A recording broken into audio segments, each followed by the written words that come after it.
Vous êtes bien sur Sahel TV, tout de suite les principaux titres de ce journal. 2 jours après l'annonce de sa réélection pour un second mandat, le président malien Ibrahim Boubacar Keïta sera demain l'hôte de la Mauritanie.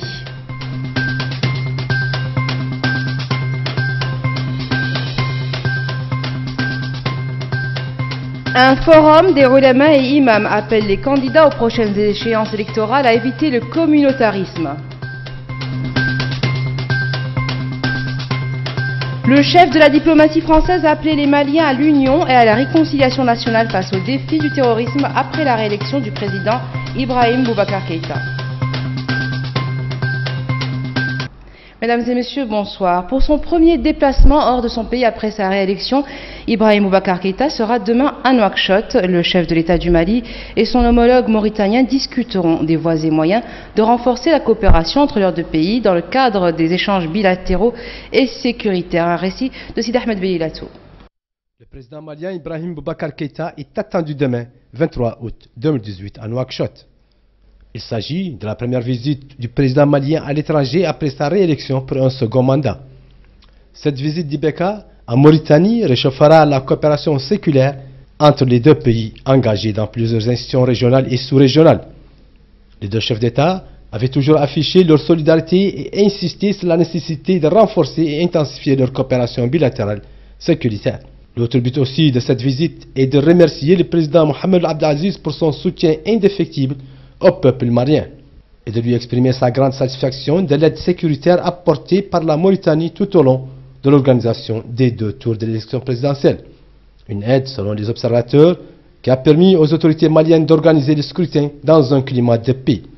Le président Mohamed Abdelaziz avait salué la détermination du gouvernement malien à installer la paix et consolider l'unité nationale. Pour son second mandat, qui débutera le 4 septembre prochain, Ibrahim Boubacar Keïta aura la lourde tâche de relancer l'accord de paix conclu en 2015 avec l'ex-rébellion à dominante Touareg, dont la mise en œuvre accumule les contretemps et qui n'a pas empêché les violences de se propager du nord vers le centre du pays et vers le Burkina Faso et le Niger voisin. Le forum des ulama et imams pour le soutien du prophète de la Oumma appelle les candidats aux prochaines élections à éviter le communautarisme.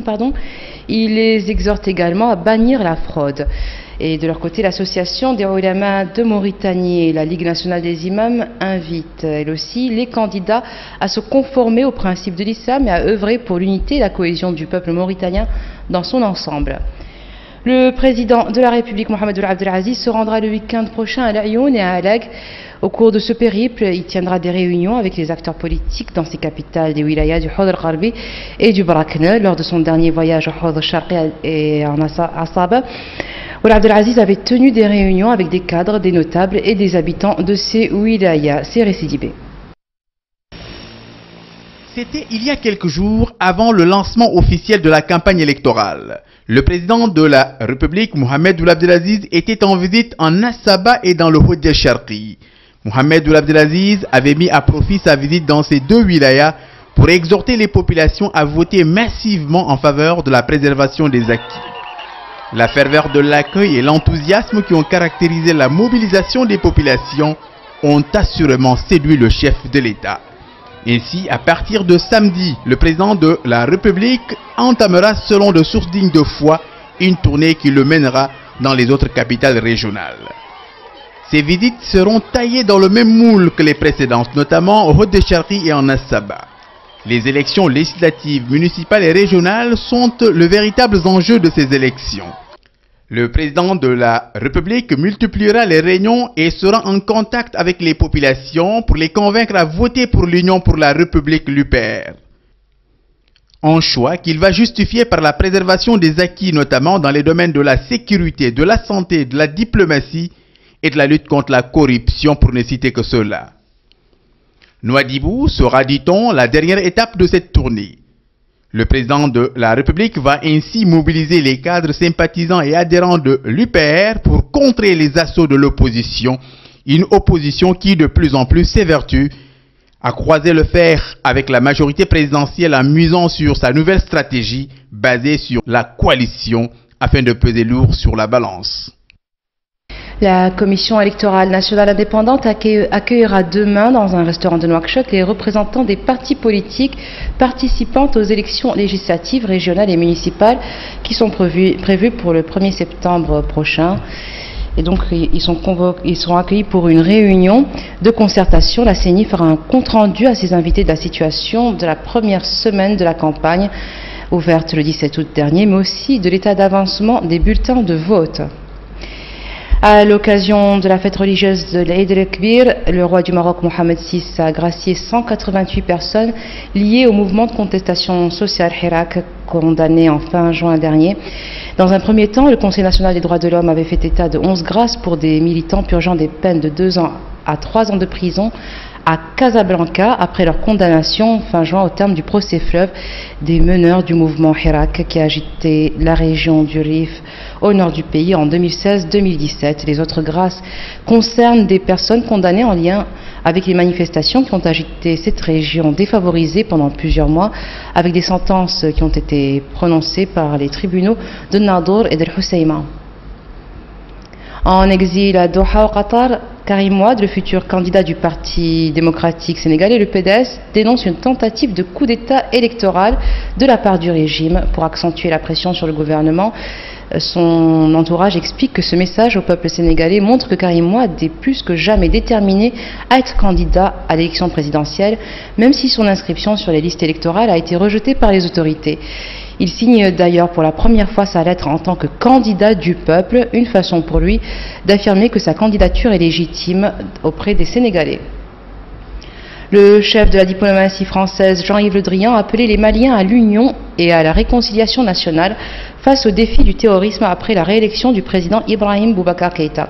Il a indiqué que cette élection marque une étape essentielle dans la stabilisation et le redressement politique et économique du Mali, qui fait toujours face aux défis du terrorisme, de l'insécurité et du développement. Le ministre français des Affaires étrangères a rendu hommage au peuple malien pour son engagement dans l'organisation, la sécurisation et la supervision du scrutin. Le président américain Donald Trump a accusé aujourd'hui son ex-avocat Michael Cohen d'avoir inventé des faits en plaidant coupable devant un juge de Manhattan. Il a affirmé que certaines infractions n'étaient pas un crime pour qualifier les accusations de violation des règles de financement électoral pour lesquelles donc son ancien avocat avait pourtant plaidé coupable. Michael Cohen, 51 ans, avait en effet plaidé coupable de 8 chefs d'accusation, dont celui d'avoir versé en 2016 130 000 et 150 000 dollars à 2 femmes en échange de leur silence pendant la campagne électorale américaine, et ce à la demande du candidat et avec l'intention d'influencer l'élection. Israël a autorisé aujourd'hui des plans de construction pour plus de 1000 logements de colons en Cisjordanie occupée. C'est ce qu'a indiqué l'organisation anti-colonisation La Paix Maintenant. Les plans approuvés sont à différents stades de la procédure d'instruction. Sur ce total, 370 logements se trouvent dans la colonie d'Adam, près de Ramallah. Le ministre de la Défense d'extrême droite, Avigdor Lieberman, avait promis la construction de 400 nouveaux logements à Adam comme meilleure réponse au terrorisme, selon ses propres termes. Et voilà, ce sera tout pour aujourd'hui. Tout de suite, le rappel des titres. 2 jours après l'annonce de sa réélection pour un second mandat, le président malien Ibrahim Boubacar Keïta sera demain l'hôte de la Mauritanie.